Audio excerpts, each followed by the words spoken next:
नमस्कार.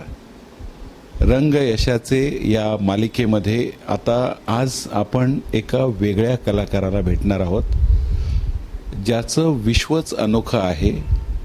कोणी चित्रांच्या माध्यमातून, कोणी कलेच्या माध्यमातून, कोणी अभिनयाच्या माध्यमातून, तर कोणी संगीताच्या माध्यमातून स्वतःला सादर करत असतो. पण अक्षरांच्या माध्यमातून, विशेष करून देवनागरी अक्षरांच्या माध्यमातून ज्यांना अक्षरकार म्हणून संबोधलं जातं, असे आपले कमल शेडगे साहेब.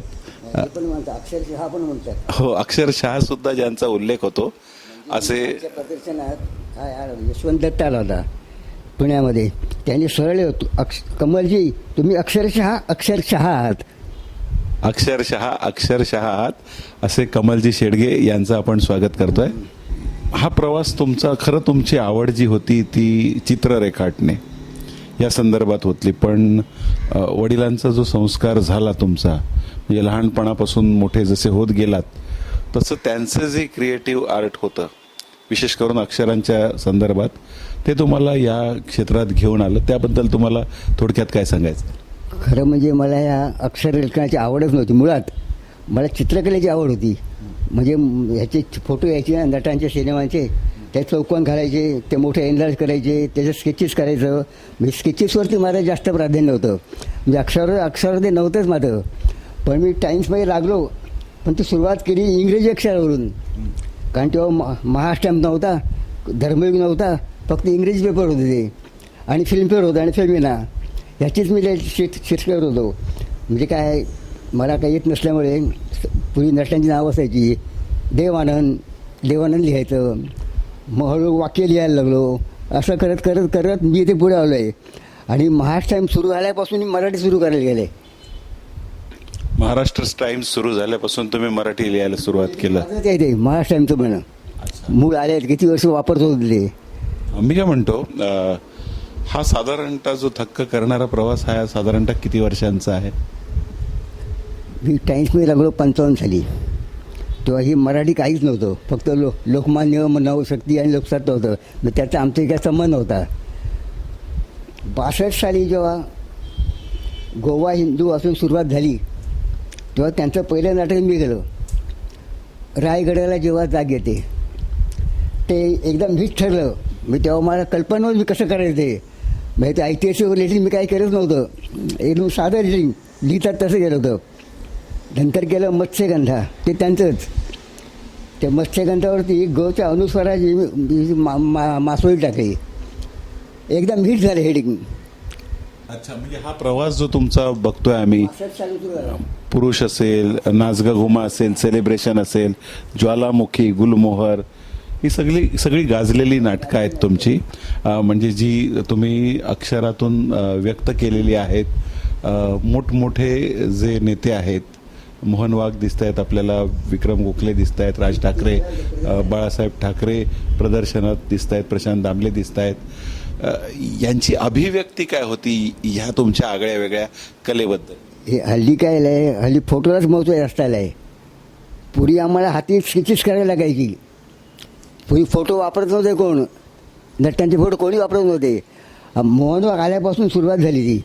म्हणजे नाट्यसंपदा सुरुवात झाली तेव्हा पण चित्रच होती. हा जेव्हा चंद्रलेखा काढली ना, तेव्हा याने फोटो टाकायची सुरुवात केली. आणि ते पहिलं केलं मी ते गारंबीचं बापू, म्हणजे नाट्यसंपादून बाहेर पडल्यावर त्याला नाटक मिळालं ते. म्हणजे 55 वर्ष मी काम करतो आहे. 82 वेळ चालू आहे माझं आता. खरोखरच तुमचं कौतुक करण्याजोगं आहे. मला विचारायचं आहे की ह्या वेगवेगळ्या लोकांनी जे तुमचं प्रदर्शन, जे सादरीकरण होतं, तिकडे तुम्हाला कोणाकोणाच्या प्रतिक्रिया आज काय लक्षात आहेत, काय म्हणाले? कमलाकर नाडकर्णी, मी चित्रकार नाही, सुलेखानकर नाही, या कलेतलं व्याकरण मला कळत नाही. पण कुमार गंधर्व आणि भीमसेन जोशींचं आणि छोटा गंधर्वचं गाणे सगळ्यांना कुठे समजतं आहे. पण धुंद व्हायला होतंच ना, कमलच्या अक्षराने माझ्यावर ती धुंदी चढवली आहे की ना. मोठे दुसरं हे अजून एक कमल शेडगे यांचा पेन म्हणजे अक्षरांचा ब्युटी पार्लर, प्रफुल्ल मयेकर. अजून एक विक्रम गोखले. प्रिय आदरणीय कमलजी, सुंदर अक्षरामुळे आपण जगाला आनंद देऊ शकतो हे मला लहानपणीच कळलं असतं तर शुभेच्छा. नाटकांच्या माध्यमातून तुमची ही अक्षरशिल्प लोकांपर्यंत विशेष हृदयात जाऊन बसली. मग इथेच जरा जास्त फोकस करायचं, संपूर्ण ऊर्जा जी आहे ती आपली याच क्षेत्रामध्ये टाकायची, अशी का जाणीव निर्माण झाली तुम्हाला? असं म्हणजे काय माझं ते माहिती आपोआप जाणीव झालीच ती आपोआप. कारण दुसरं मग चित्र का पुढे कोण करत नव्हतं. नाटकं वाढत चालली, सिनेमा वाढत चालले, पुस्तक वाढत चालली. म्हणजे जवळजवळ हजारावर नाटकाची डिझाईन केली आहे, हजाराच्या वर. हा पण एक रेकॉर्डच आहे खरा तो. आणि प्रत्येकाची जर 2-2, 4-4 धरली ना, 5,000च्या वर डिझाईन्स होतात. कमीत कमी आहे. मोहन वागची ती किती डिझाईन केली आहे एका नाटकाची.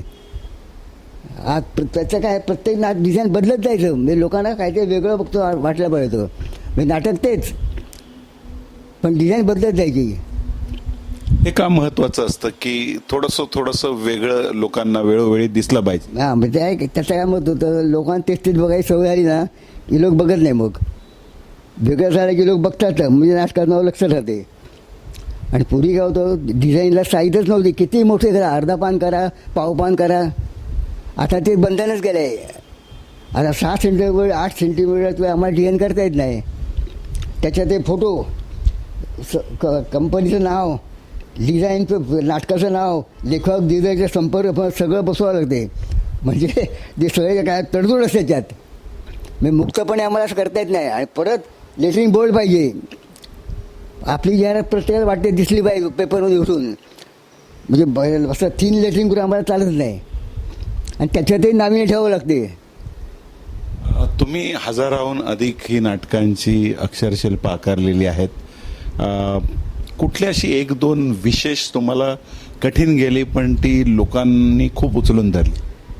ऑल दी बेस्ट 1993 साल मोहन वाकडे गेलो मी.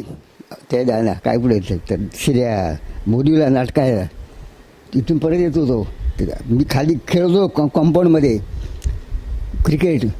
तो खेळताना ना घसरून पडलो, ते हाड मोडलं इकडचं. डिसेंबरमध्ये असा हात होता. त्या ह्याच्यात म्हणजे ते ऑल दी बेस्ट लिस्टिंग केलेलं आहे. पेन्सिल नाही, काही नाही, काळ्या कागदावर केलेलं आहे ते. मी कुठे हात चालवायलाच नव्हता, डायरेक्ट ब्रशली काम. ते आता ह्याला दाखवलंच त्याला, पण आता बेल्डला केलं म्हणून. अजून एखादं? अजून म्हणजे आता पुरुष 82 साली गेलेलं आहे. आणि ते किती गाजलं आहे. ते जिथे ते आलं आहे तिथे ते पुरुष आलेलं आहे. एखादी संकल्पना दिल्यानंतर किंवा नाव दिल्यानंतर ते कुठली कल्पना देतात तुम्हाला की तुम्ही तुमचं मन वापरून? ते स्क्रिप्ट वाचल्याशिवाय लेटरिंगच करत नव्हतो.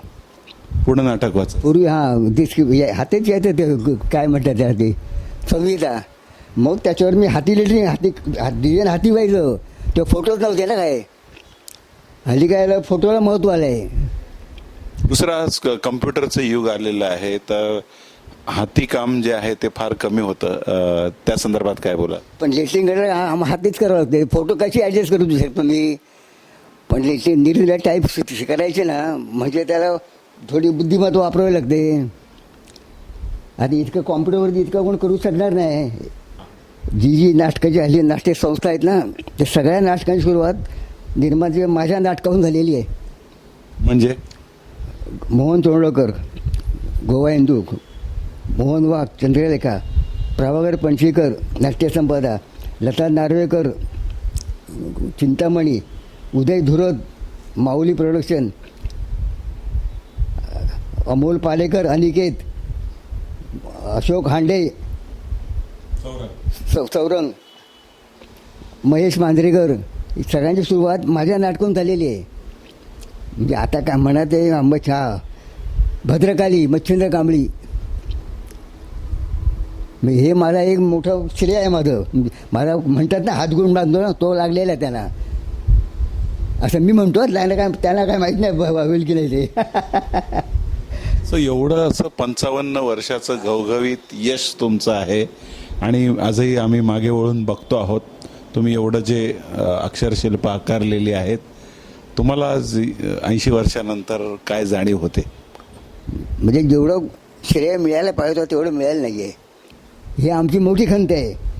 तुम्ही आज जे एवढं साध्य केलेलं आहेत आणि आज कुठलंही एखादं नाटकाचं नाव बघितलं तरी मन तृप्त होऊन जातं. याच्यासारखं दुसरं मोठं बक्षीस नाही आहे. पण सरते शेवटी तुमच्यासारखं यश जर इतरांना मिळायचं असेल तर ते नवीन होतकरू कलाकारांना, विशेष करून तुमच्या क्षेत्रात काम करणाऱ्या लोकांना तुम्ही काय मार्गदर्शन कराल?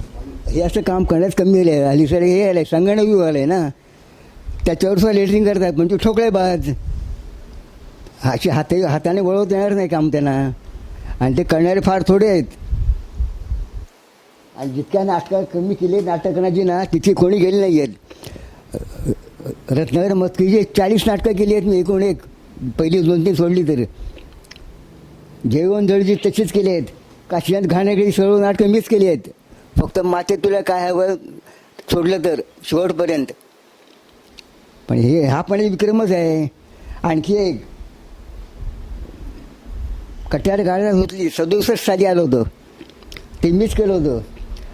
म्हणजे वसंतराव देशपांडे त्याच्या नातवाने म्हणजे राहुल देशपांडेने केलं नवीन नाटक कट्यार काढा घुसली 44 वर्षांनी. ते डिझाईन माझं होतं. तरी इतकं काम केले माझंच मला आश्चर्य वाटते कसं काम झालं माझ्या हातून हे. म्हणून खरोखर तुम्ही हे जे केलेलं आहे ते आश्चर्यकारक आहे, चमत्कारिक आहे आणि रेकॉर्ड्स मोडणारं आहे. सरते शेवटी नेमकं असं ज्यांनी तुमच्या या अक्षरांवर प्रेम केलं त्यांना सरते शेवटी काय सांगा? अक्षरावर प्रेम करा. आणि एक मला पत्र आलं होतं यवतमाळवरून, स्क्रीन प्रिंटिंग केलं होतं. 80 अक्षरे असे रसिके मिळविणं असे ज्ञानेश्वर म्हणून गेले आहेत. ज्ञानेश्वर नसल्यावर काय झालं? आज तुम्ही आहात ना. याच्यासारखं मोठं पारितोषिक काही नसणार. म्हणजे आम्हाला पुरस्कार नको, हेच पुरस्कार आहे आमचे.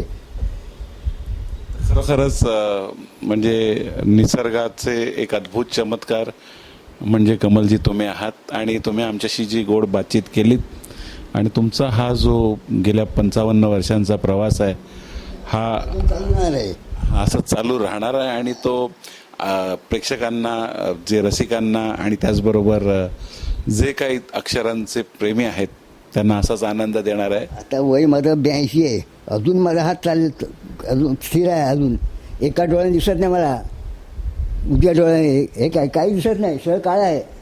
म्हणजे एकच डोळा काम करतोय. तरी देखील न रुकेगा तू, न थकेगा तू, न थमेगा तू, ही जाणीव तुम्ही करून देतायत. तुमचे विशेष आभार. ठीक आहे, धन्यवाद.